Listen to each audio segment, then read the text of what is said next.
After that, the calls started pouring in from people who were desperate for someone to investigate. That was the fuel that started the film. Before we started filming, we had the opportunity to sit down with one of our favorite authors and documentarians, G. Edward Griffin, to find out what he knew about the subject. I'd like to talk for a minute about an issue that's getting more and more attention. That's the issue which scientifically is called stratospheric aerosol geoengineering, also called the chemtrail issue. I'm very aware of the chemtrail versus contrail controversy. As far as I'm concerned, it's an open and shut case. I have been watching the development of jet travel from its very beginning. I used to live near the Los Angeles airport. Remember when the first jets came in and landed? Man, they made a big noise. We never heard a noise like that before. And we used to go down and sit at the end of the runway and watch these jets come in and take off because it was a novel experience. I've been watching jets all my life, and I know about jet contrails. I've watched them. They're vaporized moisture, ice crystals, and they get out there in the atmosphere, and then they effervesce and evaporate and then disappear, and you can see them. The plane moves along, and the little white trail follows right behind it, and usually about 10 or 20 lengths of the plane or thereabouts, and then it's gone. And you can still see them that way, by the way, once in a while. So there goes a contrail. These other things we're talking about are not at all the same phenomena at all. These planes go by, and they billow out this white smoke, and it covers the sky from horizon to horizon. It doesn't dissipate at all. And they crisscross each other. And you see this thing cover the sky and turn it milky, and then people start having trouble breathing, and then you hear stories about the aluminum and barium deposits that they're picking up and the residue. And you put it all together, and I don't see how anybody who's got their eyes open and their mind open can come to any other conclusion but that somebody is spending a lot of money and effort to spray the planet. The question is, why?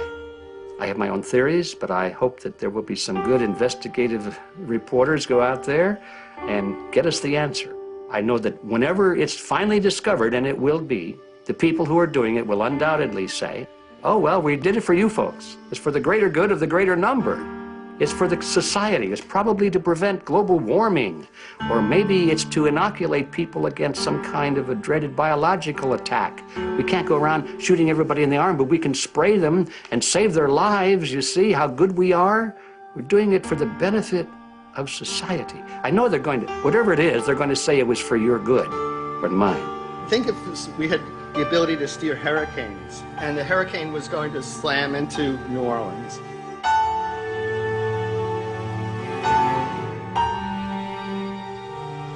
And let's say you could steer it so it would hit Mississippi instead, where for 100, that means I would be willing to more or less kill 18 Mississippians to save 1,800 New Orleanians.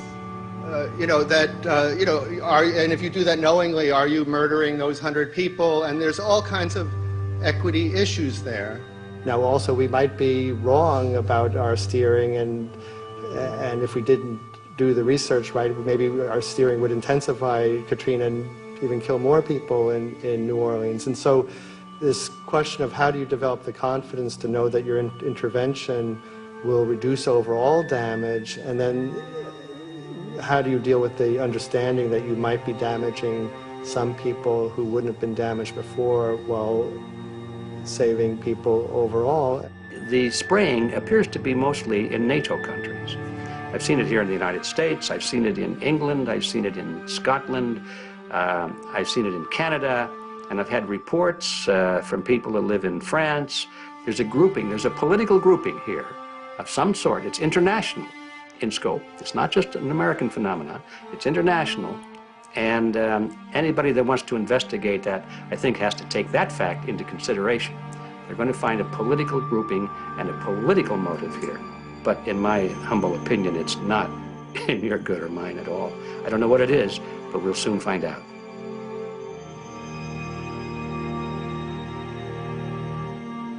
I'm sure that if you follow the old advice, which is follow the money, you'll come to the answer sooner or later. Soon we realized that we all shared the same need to get this information out there, to share with the public, to let people know what is being done. Ed felt so passionately about the issue, he offered to help us. Well, the main thing now, since it looks like the budget is going to be met, is to get it done well. We don't come off the tree knowing any answers at all. Yeah, we're not scientists. We're just asking questions, exactly. And we've got to be very skeptical about the answers. That's it's totally accurate, totally honest. Why can't people see this?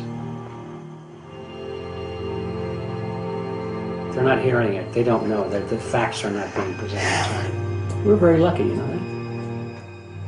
Look at this opportunity that's being dumped on us. I know. Opportunity. It's, well, this is gonna, yes, this is gonna be a battle, I know that. A challenge and a battle, but I mean, why are we here if it's not for that? I go to get a hold of Morrow, so it's going to be you for the moment. I'll call him again. So. sounds good. I saw the sky crisscross with chemtrails, and I can't remember if it was in LA or if I was on the road, but I had looked up one day and I thought, look at that. That's not the flight path, man.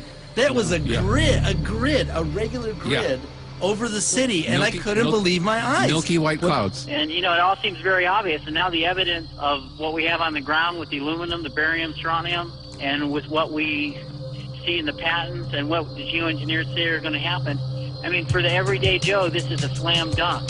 This is a very delicate moment for the powers that be, because they're taking a covered-up operation like the tropospheric aerosol program, or chemtrails, Project Icarus, whatever, it's had many names over the years, and they're making it over into a geoengineering scientific shield to deflect sunlight, because global warming's out of hand.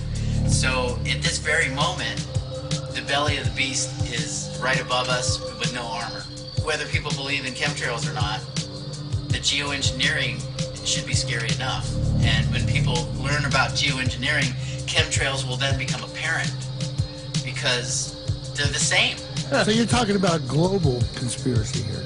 Geoengineers propose doing this on a global level. Off to Redding, California. Guess this is the second step after the AAAF meeting. We'll see what we find.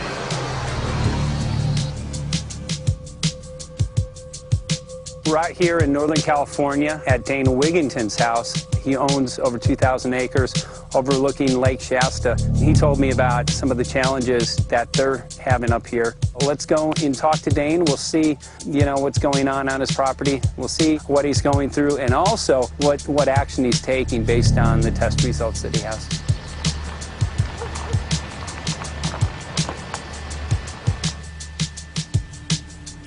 As you know, I have a background in the energy fields. I worked in the first solar plants in the continental U.S. in the early 80s. My home was on the cover of the world's largest renewable energy magazine, so this is my background. My goal has been to alert the public there is a mountain of toxic material falling on us, period. Before about 5 years ago, our skies were typically blue, and now you see it's covered with lines and haze, and virtually nothing you see on the horizon, nothing you see in the sky above us is a natural cloud. I mean, it is virtually all the remnants of these aircraft lines that you see fanning out, spreading into clouds, artificial clouds, but the sky is a very dirty look to it. There's not the white cloud blue sky that we had only a few years ago, but it looks like there's some sort of massive industrial activity or forest fires burning over there, and we see that typically every night. You see, even down to ground level, the clarity drops off significantly, and we don't see that except for the days when we have these long, lingering trails that spread and cover the whole sky, and on certain days you can see these trails actually dropping vertically like a veil.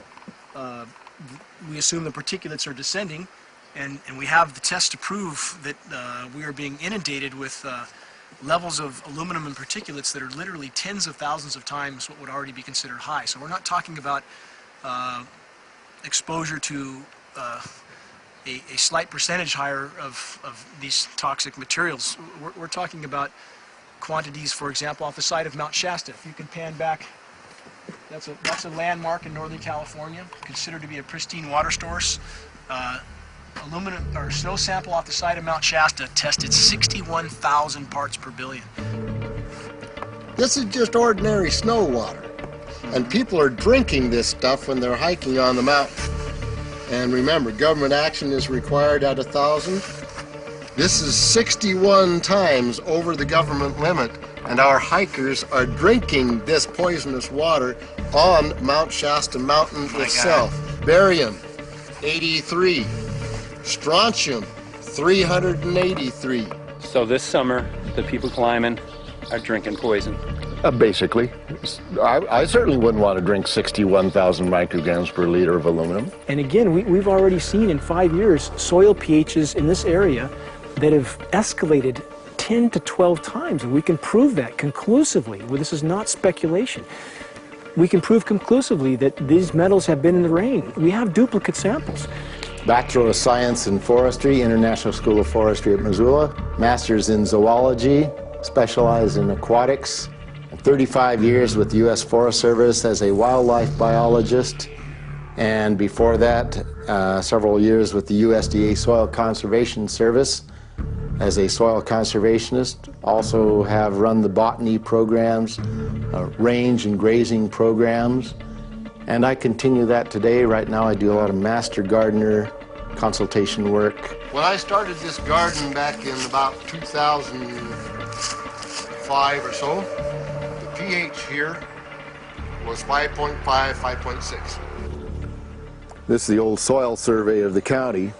You can look at the page right here. This is my soil right here.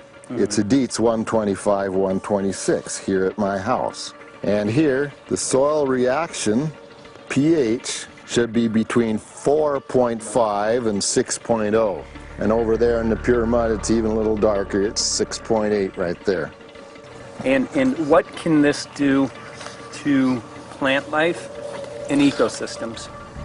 Well, you haul one of these things out and you start looking at the little things that are crawling around the soil. A lot of times they aren't there anymore. The little soil arthropods that you can barely see on a microscope, you can actually see movement with this. Little tiny macroscopic, look like little moving pieces of dust. Those start to go away. They're not gone entirely, but they start to go away. This is black oak acorns. You know, this is pieces of cedar wood. You know, come on, folks. This should be very acid, and I'm getting 10 times higher than expected. There's something really wrong here. But you can see all those reports, lots of them. Have over 20 reports here. Well, at least 20. I'd say it'd be closer to 30. All revealing dangerous amounts of aluminum and barium. You know, the science is there that something funny is happening. And the naysayers say, well, so what? Isn't neutral good? Well, no, neutral's not good. Neutral is not good. If your soil is supposed to be 5.6, it should stay 5.6 if you want the forest to be healthy. And if you want to grow a good garden, you have to keep your pH around 6.0, 6.5. I think that we just need to wake up and just look at what's happening, because we can't just ignore it, because it's going to get worse and worse if we just keep ignoring it and pushing it away like, oh, that's nothing. There was mason jars, and they were brand new, sterilized, and that's what we catch the rain in. And then there was a HEPA filter that we tested the air with. Okay, so you caught rain and then you basically filtered air. What did you find? Aluminum and barium. Here's another test that's revealing 375,000 parts per million aluminum, barium at 3,090, and strontium at 345. Yeah, that's from a lined pond with EPDM fish-safe pond liner. There is no chemicals, manufacturing materials at all in that pond liner that's available to the aquatic life. It's designed for that purpose. The well that feeds this pond has been tested and retested. ND, no detectable aluminum, 0. The only other place this pond can receive water is rainfall. We are located on a filtered, forested hilltop, miles and miles and miles away from any industry, highway, and so forth. After several heavy spray days, there was a film that we received formed on the surface of the water, and we tested that crust, and it was